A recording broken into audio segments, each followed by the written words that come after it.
sejak kebangkitannya, ulama bersama pengikut-pengikutnya, istiqomah dan setia, jaga akidah dan sunnah Rasulnya.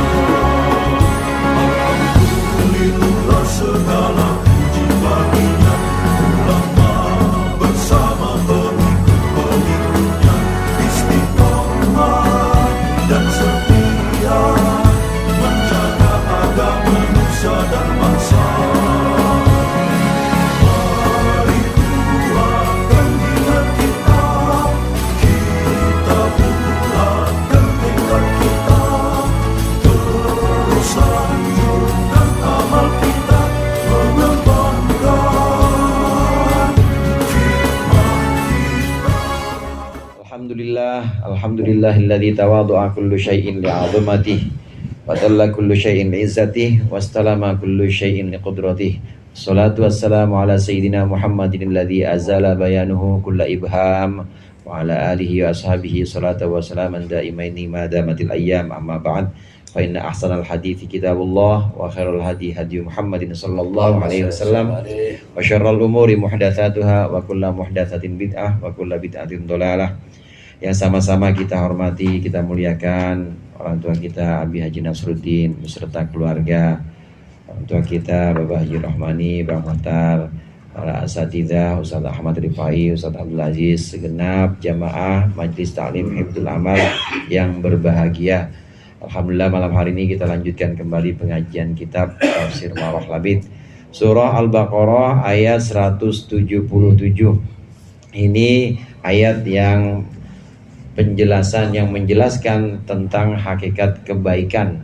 Hakikat kebaikan bukan hanya menghadapkan badan kita, menghadapkan wajah kita ke arah barat atau timur, bukan hanya menghadirkan bentuk-bentuk ritual ibadah, bentuk ritual berdiri atau ruku atau sujud, bukan hanya itu yang namanya kebaikan, tapi kebaikan itu lebih lengkap lagi, mencakup berbagai macam perkara, mencakup berbagai macam ibadah-ibadah. Oleh karenanya di sini ada tambahan penjelasan dari Syekh Nawawi Banten.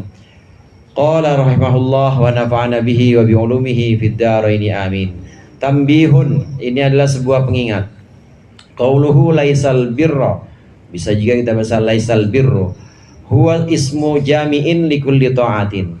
Albir di sini adalah isim jami', isim yang mengumpulkan likulli ta'atin, untuk segala macam ketaatan. Tsumma qauluhu, kemudian firman Allah walakinnal birra, yang ada di yang kedua ini, albir yang kedua ini, huwa adalah ismu fa'ilin, isim fa'il. Wal aslu, asalnya barirun bikasri ra'i, dengan kasrahnya ra. Al-ula yang pertama barirun. Falamma urida al-idghamu, maka ketika hendak diidghamkan, nukilat kasratul ra, dipindahkan kasrahnya ra. Barirun, ra-nya dipindahkan kasrahnya ilal ba'i, kepada ba, jadi bi. Jadi bi. Wa ba'da salbi harakatihima, wa harakatihima, setelah menghilangkan atau mencabut harokatnya ba, jadi dibuang harokatnya ba, kemudian dipindahkan harokatnya ro. Asalnya barirun, barirun jadinya bir, ba-nya harokat fathahnya dibuang, kemudian diganti dengan harokat ro yang pertama, jadinya bir. Au masdarun bimakna ismil fa'il, atau dia adalah masdar dengan mana isim fa'il. Alladzi huwal barru, yang bentuk isim fa'ilnya adalah al-barru, kama huwal qira'atus syadzah, sebagaimana itu qira'atus syadzah. Ini ada dua macam lafadz albir. Yang pertama laisal birru an tuwallu wujuhakum, kemudian walakinnal birra. Ini kalau kita artikan yang pertama, albir yang pertama, ini artinya kebaikan, kebajikan atau kebaikan. Jadi albir yang pertama, kalau kita pahami ayat ini 177 surat Al-Baqarah, bukanlah kebaikan menghadapkan muka kalian ke timur dan ke barat.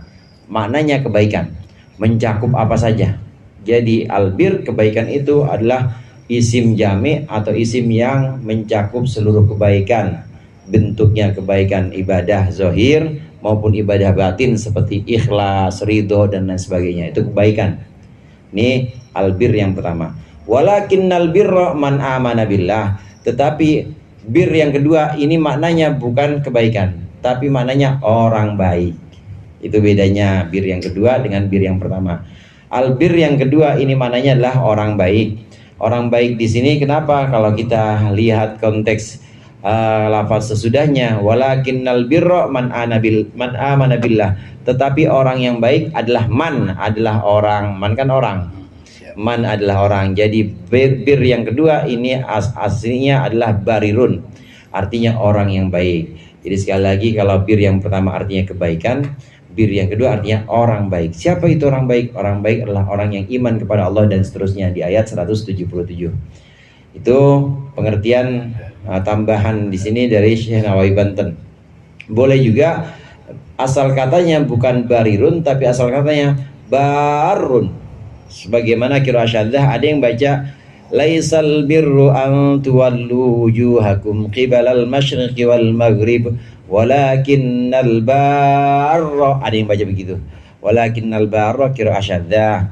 Ini pengertian kata bir yang pertama dan bir yang kedua dengan berbagai macam qiraahnya. Kalau kita pahami jadi bukanlah kebajikan, bukanlah kebaikan menghadapkan wajah kalian ke arah timur dan barat, tetapi orang baik adalah orang yang beriman kepada Allah, pada malaikat dan seterusnya. Waqtulifa fil mukhatabi fi bihadhil ayati, dan diperselisihkan fil mukhatabi, siapa mukhatabnya bihadhil ayati dengan ayat sini. Faqala ba'duhum, maka berkata sebagian ulama, sebagian ahli tafsir, al muradu mukhatabatul yahudi. Maksud ayat ini adalah mengajak bicara orang Yahudi lamma syaddadu fit tsabati, ketika mereka amat sangat keras fit tsabati dalam menetapkan alat tawajjuhi untuk menghadap jihata Baitul Maqdisi, akan arah Baitul Maqdis. Faqala ta'ala, maka berfirman Allah Ta'ala, laisal birra hadhihi tariqatu, bukanlah kebaikan itu cara yang demikian, yaitu cara ngadep sono, ngadep Baitul Maqdis, bukan. Walakinnal birra man amana billah, tetapi orang yang baik adalah orang yang iman kepada Allah. Wa qala ba'duhum, dan berkata sebagian ulama, balil muradu mukhatabatul mu'minin, tetapi yang dimaksud ayat ini adalah mengajak bicara orang-orang beriman. Lamma dhannu, ketika mereka menduga annahum qad nalul bughyata, bahwa sungguhnya mereka orang mukmin sudah memperoleh keinginan atau target tujuan bitawajjuhi ilal ka'bati, dengan menghadap Ka'bah, min haitsu kanu yuhibbuna dzalika, karena arah atau karena mereka pernah menginginkan menghadap Ka'bah itu. Fa khutibu bihadzal kalami, maka orang-orang mukmin di mukhatabi atau diajak bicara dengan ucapan ini, dengan ayat ini. Wa qala ba'duhum, dan berkata sebagian ahli tafsir, huwa khitabun lil kulli, ini adalah khitab atau mengajak bicara lil kulli, untuk semuanya, baik untuk orang Yahudi maupun untuk orang mukmin.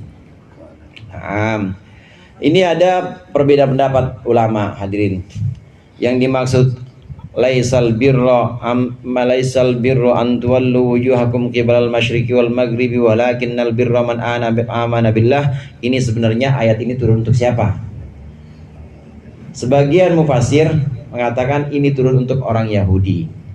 Karena orang Yahudi itu sangat kekeh, sangat keras bahwa perintah Allah yang sesungguhnya untuk mereka dan untuk Nabi Muhammad itu sebenarnya sholat madhab Baitul Maqdis, madhab ke Palestina sana. Kekeh dia, udah pokoknya nggak bisa ditawar-tawar. Yang namanya agama Allah, ya agama yang meneruskan agamanya Musa juga, harusnya kalau sholat madhab ke Baitul Maqdis, bukan madhab ke Ka'bah. Itu berbeda 180 derajat, saudara. Jadi kalau madhab Baitul Maqdis ke sana misalnya, madhab Ka'bah ke sana. Jadi membelakangi 180 derajat. Mereka ke orang-orang Yahudi. Apa itu agama begitu? Katanya nerusin Ibrahim, nerusin Musa, tapi ternyata nggak mau madhab sini. Madhabnya malah madhab ke sana. Bukan madhab Baitul Maqdis, tapi malah madhab ke Ka'bah, malah madhab ke kota Makkah. Apa-apaan tuh agama begitu, kekeh mereka. Oleh karenanya turun ayat ini. Oleh Allah ditegaskan, bukan begitu yang namanya kebaikan. Kebaikan itu bukan geroyokan madhab sono, geroyokan madhab sini, bukan bukan groyogan bawa bendera ngaji, groyogan wah kesono kemari, bukan. Tapi sesungguhnya kebaikan lebih dari itu dan mencakup berbagai macam syarat atau berbagai macam perilaku yang harus dipenuhi nantinya, sebagaimana dalam ayat 177 yang lengkap. Ini pendapat ahli tafsir pertama, yaitu turun untuk orang Yahudi. Pendapat kedua, ayat 177 laisal birra ini tentang kebajikan, ini turunnya untuk orang mukmin, untuk orang Islam, untuk para sahabat Nabi tentunya. Karena pada waktu itu para sahabat Nabi itu memang lagi euforia. Tahu euforia, saudara? Euforia bukan temen taman ria, bukan. Euforia itu demen-demennya, senang-senangnya dicampur bangga, dicampur puas. Kenapa? Karena Allah tetapkan lagi sholat madhab ke Ka'bah. Orang mukmin senang. Ah, ini cocok nih begini nih kata mereka. Cocok nih kalau perintahnya begini nih untuk Muhammad. Cocok sih sama agama Islam. Kenapa cocok? Ya paling enggak beda sama orang Yahudi. Ngapain kita nyamain sama orang Yahudi, ikut-ikutan senang. Pokoknya udah cocok begini. Dan memang sebagian orang-orang mukmin itu ada yang pengen sekali menghadap Ka'bah, selain karena pokoknya beda, jangan sama Yahudi. Yang kedua karena memang ingin mengenang keagungan nenek moyangnya, yaitu Nabi Ibrahim. Kan yang bangun Ka'bah Nabi Ibrahim. Orang-orang, terutama orang-orang Arab. Orang-orang Arab itu mereka bangga dan mereka yakin bahwa mereka adalah keturunan Nabi Ibrahim, bangga. Jadi nggak usah ngikutin Nabi Musa, artinya bukan nggak usah ikutin Nabi Musa, nggak usah terlalu bangga dengan Baitul Maqdis karena ada yang lebih tua dibanding Baitul Maqdis, yaitu Ka'bah. Bangga orang-orang mukmin, euforia dengan ini, maka oleh Allah turunlah ayat ini. Orang-orang mukmin, yang namanya kebaikan itu bukan begitu, bukan sholat madhab sono atau madhab sini, bukan. Tetapi kebaikan yang sesungguhnya memenuhi beberapa syarat, memenuhi beberapa perilaku yang harus kalian lakukan. Man amana billah dan seterusnya. Ini pendapat ahli tafsir yang kedua. Yang ketiga mengatakan bahwa ayat ini 177 surat Al-Baqarah ini turun ya untuk orang Yahudi, ya juga untuk orang Islam, untuk orang mukmin, untuk dua-duanya. Jadi dua-duanya kena sentil. Nah, Yahudi kena sentil juga, orang mukmin atau kita orang Islam juga kena sentil. Karena nggak bisa dipungkiri, baik dalam penganut agama Islam atau penganut agama lainnya, itu pasti ada yang namanya formalitas, saudara. Formalitas doang, gugurin kewajiban doang. Ya, sholat mah sholat, madep-madep kiblat, hatinya mah kemana-mana. Begitu selesai sholat, ya galak lagi aja sama bini. Begitu selesai sholat, ya orang diomel-omelin. Begitu selesai sholat, ya pelit lagi aja. Ada yang begitu. Siapa tuh? Ya pokoknya ada, pelit lagi aja. Begitu selesai sholat, asarnya sholat atau bekasnya sholat itu nggak kelihatan. Nah, yang namanya kebaikan itu bukan hanya menghadap ke kiblat, itu untuk orang mukmin ditegur. Orang Yahudi juga ditegur. Dua-duanya kena teguran, kena sentilan. Karena sesungguhnya bukan hanya formalitas kebaikan itu, bukan hanya berdiri di hadapan kiblat atau Ka'bah, kemudian ruku, kemudian sujud lebih rendah lagi, bukan hanya itu. Tapi sesungguhnya kebaikan itu mencakup perkara-perkara atau syarat-syarat yang memang harus dilaksanakan. Apa saja itu? Allah Ta'ala, inna sifatal birri la tahsulu bimujarrad istiqbalil masyriqi.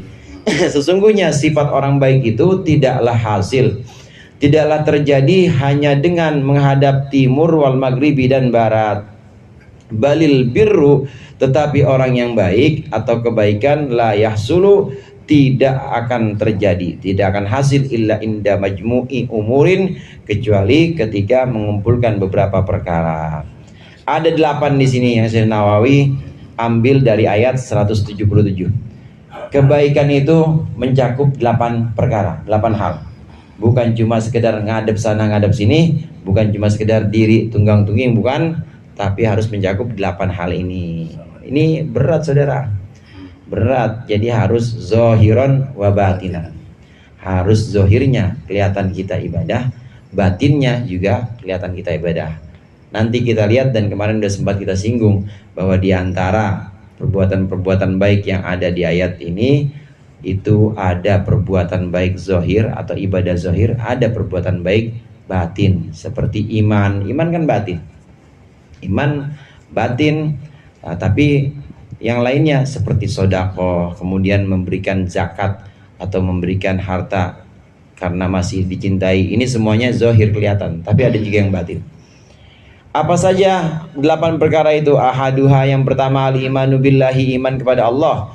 Fa ahlul kitab, maka bermula ahlul kitab Yahudi, akhallu bidzalika, mereka melanggar bidzalika dengan iman kepada Allah. Fa innal yahuda, karena sungguhnya orang Yahudi, qalu berkata, orang Yahudi bitajsimi, dengan tajsim.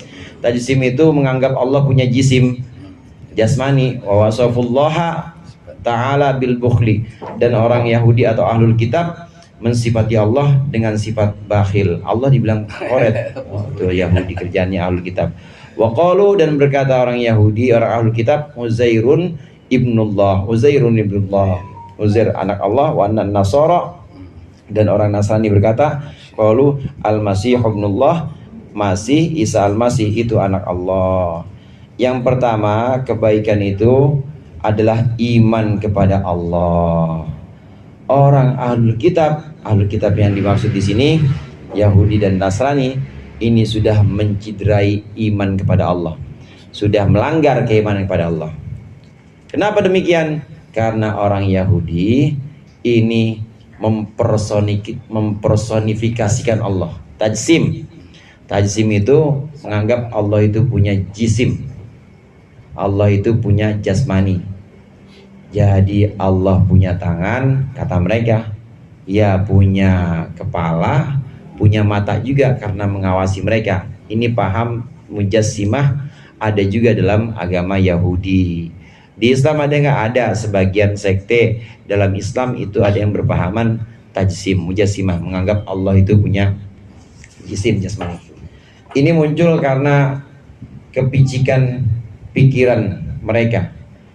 Apa yang dipahami dari Al-Quran mereka pahami secara mentah-mentah, mereka pahami maknanya, makna zohir saja. Padahal dalam setiap kata itu ada makna zohir, ada makna batin, saudara. Kalau saya bilang madu, itu kan maknanya aja bisa dua. Bisa madu yang artinya manis yang diambil dari lebah, bisa madu yang bikin marah bini. Itu kan punya arti dua. Itu baru makna yang zohir doang tuh, belum makna batinnya. Padahal setiap kata itu ada makna zohir, ada makna batin. Penjelasan atau firman Allah yang kadangkala menyebutkan yadullah, tangan Allah, fauqa aidihim, di atas tangan-tangan mereka. Ini mereka menganggap bahwa Allah punya tangan kalau gitu. Ar-Rahmanu alal arsyistawa, Allah bersinggasana di atas arsy. Ini berarti seolah-olah Allah punya badan, duduk bersinggasana di arsy. Ini mujassimah dalam Islam, ada yang seperti ini. Yahudi juga begitu. Orang Yahudi juga mujassimah. Mereka mensifati Allah, bahkan mensifati Allah dengan sifat bakhil. Pelit Allah mah. Coba itu. Jadi dia pakai alam pikiran manusia diterapkan kepada Tuhan. Yang nggak cocok. Orang pikiran manusia diterapkan kepada Tuhan. Namanya manusia sangat terbatas. Orang kalau pakai alam pikiran manusia itu nggak bakal sampai kepada tauhid yang sungguhnya. Kayak orang-orang kafir dulu. Orang-orang kafir dulu selalu menganggap dengan anggapan manusiawi. Kalau kita kan manusiawi ya, ada urusan banyak. Biasanya yang ngurusin enakan banyak apa enakan satu, biar cepat kelar. Logika. Enggak, kalau alam pikiran manusia urusannya banyak nih, ada kerjaan banyak. Itu enakannya kerja bakti dikeroyokan apa sendiri aja. Keroyokan. Kenapa? Kalau sendiri capek, kita lama kerjanya. Itu kan alam pikiran manusia. Mindset manusia diterapkan untuk manusia yang lemah juga. Nah, yang kayak begini jangan diterapin kepada Allah. Kalau diterapkan kepada Tuhan, nggak sampai tauhid kita. Maka orang-orang kafir Mekah saat itu menganggap bahwa urusan banyak, maka Tuhannya harus banyak. 355 sesuai dengan jumlah hari, bukan jumlah hari Syamsiah bukan, tapi jumlah hari Komariah. 355 Tuhannya mereka. Kenapa? Urusannya banyak, maka Tuhannya banyak tuh kata mereka. Mereka menerapkan alam pikiran manusia atau kelemahan manusia diterapkan kepada Tuhan. Tidak cocok. Ini termasuk mujasimah juga, termasuk mempersonikan Tuhan dengan personal atau dengan person manusia. Bakhil segala itu juga sifat manusia diterapkan pada Allah. Kemudian yang menciderai keimanan, orang ahlul kitab dari golongan Yahudi mengatakan bahwa Uzair itu anak Allah. Uzair itu nabi. Nabi setelah Nabi Musa, yang apal Taurat ya Uzair, yang lain enggak. Kalau kita kan Al-Quran banyak banget yang hafal. Orang kurang 1 titik aja pasti ketahuan orang banyak yang hafal Al-Quran mah. Kalau Taurat susah, yang hafal itu cuma 4 orang saudara. Di antaranya Uzair. Dia hafal Taurat asli. Uzair ini selain hafal, ketika Uzair memimpin Bani Israel, dia dapat 1 tabut. Tabut itu peti, isinya Taurat yang asli peninggalan Nabi Musa. Nah kalau perang menang mulu nih Uzair. Nah bilang orang-orang Yahudi, ini bukan orang nih mah, ini anak Tuhan. Dibilang anak Allah, Uzair. Demikian juga orang Alkitab dari golongan Nasrani. Dari golongan Nasrani juga mengatakan bahwa Isa Al-Masih ini anak Allah.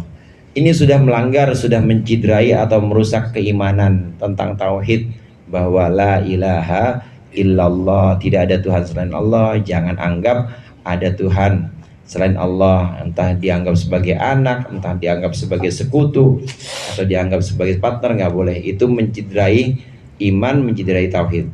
Maka kebaikan yang sesungguhnya ini harus benar-benar iman kepada Allah, mengesahkan Allah. Kalau mengesahkan Allah berarti memang Allah punya sifat, Allah punya sifat sempurna. Minimal sebagaimana yang pernah saya sampaikan kemarin, iman kepada Allah itu minimal iman, yakin dan percaya bahwa Allah punya sifat yang maha sempurna dan Allah bersih dari kekurangan. Itu kalau nggak bisa rinci wujud kidam bako, nggak bisa rinci Allah punya sifat ghafur, punya sifat rahim, pokoknya iman bahwa Allah punya sifat yang maha sempurna dan Allah bersih dari sifat kekurangan. Kalau manusia, kalau makhluk kan punya kurang semua, pasti ada kekurangan. Tapi kalau Allah maha sempurna dan bersih dari sifat kekurangan, ini minimal iman itu seperti ini. Dari keyakinan hati yang demikian, keimanan bahwa Allah punya sifat sempurna, bebas dari segala kekurangan, muncul lewat lisan yang namanya syahadat, asyhadu an la ilaha illallah, asyhadu anna Muhammadar Rasulullah. Dengan syahadat ini selamat dari kekal di neraka. Ini sudah bisa menyelamatkan kekal di neraka. Ini pendapat ulama. Bahkan ada hadirin, ada yang mengatakan la ilaha illallah. Udah pernah ngitung saudara hurufnya berapa? La ilaha illallah hurufnya 12. La ilaha illallah hurufnya 12. Kalau ditambah Muhammadur Rasulullah 12 juga. Coba hitung dan ntar di rumah buat PR ya. Dihitung di rumah. 12 tambah 12 berapa? 24. 24 ini untuk menambal atau untuk menghapus dosa-dosa kita selama 24 jam yang ada di dalam satu hari.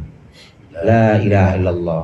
Oleh karenanya la ilaha illallah Muhammadur Rasulullah, orang yang baca ini bisa terhapus dosanya. Amin, amin. Walaupun nggak istighfar, walaupun nggak istighfar, ini bisa terhapus dosanya. Orang kafir aja kalau mengucapkan la ilaha illallah Muhammadur Rasulullah terhapus sudah dosanya, apalagi kita ya yang udah dari lahir brojol udah Islam, mengucap la ilaha illallah Muhammadur Rasulullah. Makanya suka aneh saudara, gimana mungkin kalimat la ilaha illallah Muhammadur Rasulullah dalam tahlil ya, gimana mungkin ibadah, gimana mungkin tradisi tahlil di mana ada la ilaha illallah Muhammadur Rasulullah, orang kafir aja bisa terhapus dosanya. Masa orang yang udah Islam bisa jadi kafir? Orang yang udah Islam bisa jadi sesat? Nggak mungkin. Jadi nggak ada itu, logikanya nggak main gitu kalau begitu. Orang kafir aja dengan la ilaha illallah bisa Islam dan bisa bebas Mana mungkin orang yang udah Islam cuma gara-gara tahlil terus masuk neraka, nggak mungkin. Aneh itu. Wa tsaniha, dan yang kedua, al-imanu bil yaumil akhir. Yang kedua yaitu iman kepada hari akhir. Fal yahudu, maka orang Yahudi akhallu bihadal iman, ini melanggar iman, melanggar keimanan pada hari akhir ini. Haitsu qalu, di mana mereka berkata, lan tamassanan naru illa ayyamam ma'dudah, tidak akan menyentuh kami apa an-naru, neraka, illa ayyamam ma'dudatan, kecuali hari-hari yang terhitung. Wan nasara, dan orang-orang Nasrani ankaru al-ma'adal jismaniyah, mengingkari kembalinya secara jasmani. Ini ada dua keimanan. Yang pertama keimanan kepada Allah, yang kedua keimanan kepada hari akhir. Kita iman kepada hari akhir, iman kepada hari akhir dan segenap peristiwa-peristiwa yang terdapat di dalamnya, mulai dari tiupan sangkakala, dibangkitkannya seluruh makhluk, kemudian ada mahsyar, ada mizan, ada hisab, kita percaya semuanya. Ada surga, ada neraka. Nah, orang Yahudi sudah mencidrai keimanan mereka. Ya, mereka percaya ada kebangkitan, tapi mereka bilang nggak kena, neraka mah buat kita nggak kena. Ya paling kalau kena cuma berapa hari doang. Nah, setelah itu kita bebas. Ini orang Yahudi. Kalau orang Nasrani, kesalahannya mereka tidak ingkar sepenuhnya, tapi mereka percaya bahwa ada keimanan mereka ada kepada hari akhir, tapi mereka mengingkari kebangkitan jasmani, ruhan wa jasadan. Kalau kita iman bahwa hari kebangkitan, hari akhir ini adalah kekuasaan Allah, qudratullah, Allah Maha Kuasa untuk membangkitkan jasmani juga.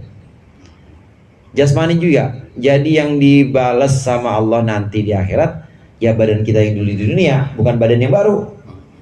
Kalau orang Nasrani nggak percaya, nanti kenikmatan yang ada di sana, siksaan yang ada di sana, ini bukan siksaan jasmani, tapi yang disiksa adalah rohani aja. Jasmani mah ya udah hancur aja. Yang nggak adil orang yang nyolong tangan, masa yang disiksa rohani. Yang menyolong atau yang zina misalnya, masa yang disiksa rohani. Rohani aja terus yang kena. Jasmani kemana? Kesian jadinya. Padahal jasmaninya yang waktu itu berbuat jahat, atau jasmaninya yang dulu ibadah, pakai buat ngaji, buat di masjid, tapi nggak dapat nikmat apa-apa jasmaninya. Oleh karenanya keimanan yang sesungguhnya itu iman baik kebangkitan jasmani maupun rohani. Ini yang kedua. Yang ketiga, wathalithuha. Yang ketiga, al-imanu bil malaikah, iman kepada malaikat. Fal yahudu akhallu bidzalika. Maka orang Yahudi ini melanggar keimanan kepada malaikat, haitsu azharu, di mana mereka memunculkan, mereka menyatakan ada wata Jibril, permusuhan kepada malaikat Jibril alaihissalam. Coba itu. Bukan manusia doang musuhnya. Jibril dianggap musuh. Di surah Al-Baqarah itu ada qul man kana aduwwan lillahi wa malaikatihi fa innallaha qul man kana aduwwan li Jibril fa innahu nazzalahu ala qalbi. Barang siapa yang musuh kepada Allah, musuh kepada malaikat, maka sungguhnya Allah musuh kepada orang-orang kafir. Maksudnya kufur dia, dan Allah musuh sama dia. Kalau musuh sama malaikat.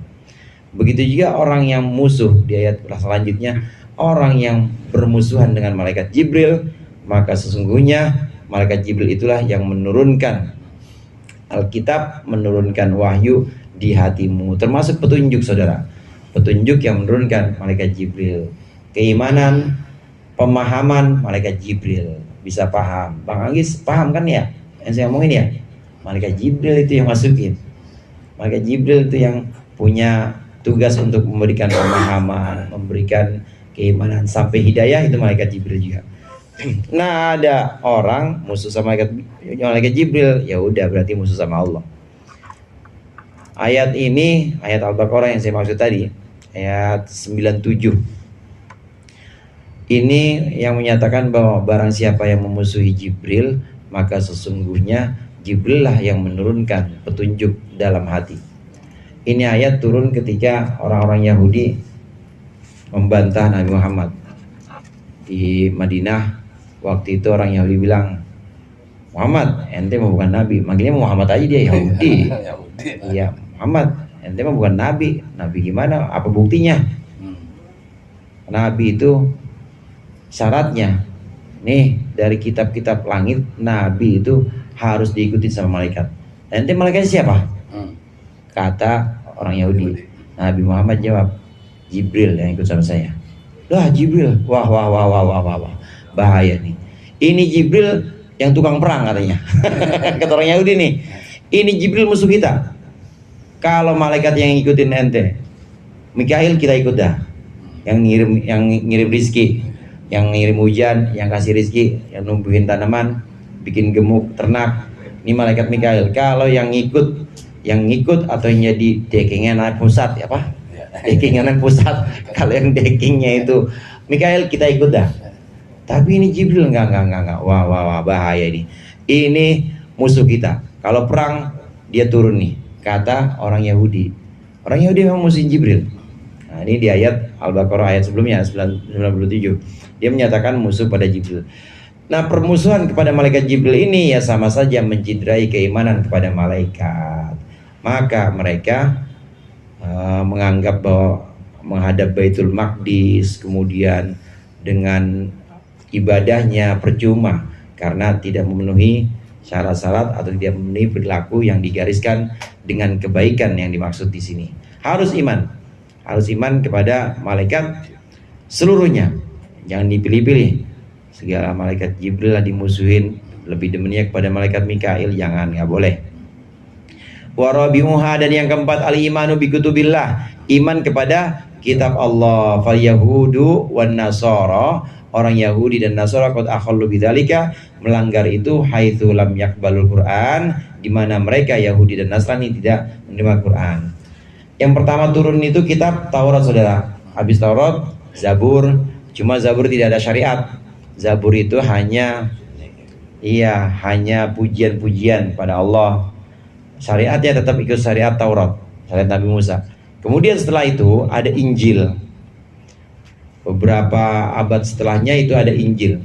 Injil ini yang menyempurnakan apa yang disimpangkan dalam Taurat, disempurnakan oleh Injil, disempurnakan dan ini diluruskan oleh Injil. Nah, setelah itu ada Al-Quran. Orang Nasrani kitabnya Injil. Orang Nasrani sama orang Yahudi gimana? Musuhan juga. Orang Yahudi nggak percaya sama Injil. Nah, orang Nasrani gimana? Orang Nasrani juga nggak percaya sama Taurat juga. Nah, mereka sudah mengingkari, masing-masing saling mengingkari. Mereka kelompok dua ini, Yahudi maupun Nasrani, juga mengingkari kitab terakhir, Al-Quran. Jadi musuh bareng-bareng, musuhin Islam bareng-bareng.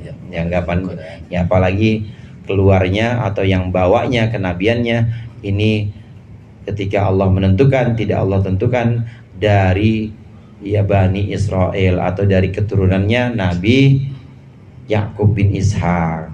Emang dulu-dulu setelah Nabi Ibrahim itu kebanyakan Nabi pasti turunnya dari keturunan Nabi Yakub bin Ishak. Nabi Yakub bin Ishak. Kemudian Nabi Yakub punya Nabi Yusuf anak, punya Bunyamin, punya Yahuda itu sendiri, Yahuda bin Yakub. Nah, terus garis ke bawahnya semuanya Nabi sampai Nabi Isa itu dari situ keturunannya. Nah, setelah berabad-abad seperti ini kebiasaannya, Allah turunkan risalah, Allah berikan kenabian kepada anak keturunannya Yakub bin Ishak. Tahu-tahu belakangan ini Allah kasih bukan dari keturunan Yakub bin Ishak, tapi dari keturunan Ismail. Ya, gedeg dia. Keki. Ya, keki dia, maka marah-marah, ya dengki, hasud, maka mereka tidak mau iman kepada Nabi Muhammad dan juga tidak mau iman kepada Al-Quran yang dibawa oleh Nabi Muhammad. Ini iman kepada kitab, ini harus sebagai bukti keimanan, ini harus iman kepada kitab, nggak cukup hanya menghadap timur dan barat. Wa khamisua, dan yang kelima al-imanu bin nabiyyin, iman kepada para nabi. Wal yahudu akhallu bidzalika. Orang Yahudi melanggar itu haitsu qatalu al anbiya. Sekiranya mereka membunuh para nabi, wa ta'anu fi nubuwati Muhammadin, dan mereka menyerang, menghantam atau menikam kenabian Nabi Muhammad sallallahu alaihi wasallam. Iman kepada nabi, di ayat itu wan nabiyyin, ada iman kepada para nabi. Orang Yahudi ini melanggar keimanan kepada para nabi. Bukan cuma kepada Nabi Muhammad, itu dulu nabi-nabi sebelum Nabi Muhammad dibunuh, dikejar itu sama Yahudi. Nabi Yahya meninggal, Nabi Zakaria meninggal, bunuh. Masih banyak lagi nabi-nabi yang tidak diceritakan dalam Al-Quran, ini yang dibunuh oleh orang Yahudi.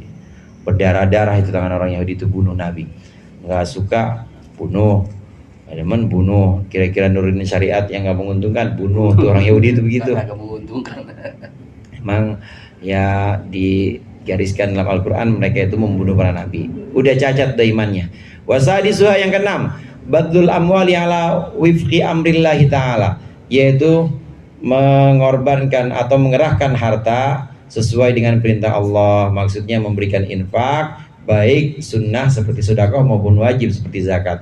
Wal yahudu akhallu bidzalika, mereka orang Yahudi ini mencacati perintah infak ini, liannahum yulquna asyubuhat, karena mereka melemparkan yang syubhat-syubhat di talabil mal qalil, untuk mencari harta yang sedikit, ya yang syubhat, yang kira-kira remang-remang ini sama dia, yang penting ada untungnya banyak, ini dilakukan. Wasabiuha yang ke-7, iqamatus shalawati waz zakawat, melaksanakan atau mendirikan salat dan juga zakat. Fal yahudu kanu yamnaunan nas minhuma, orang Yahudi mencegah manusia untuk dari keduanya. Orang-orang Yahudi ini mencegah, melarang, bahkan jangan sampai orang ada yang sholat, jangan sampai ada yang zakat.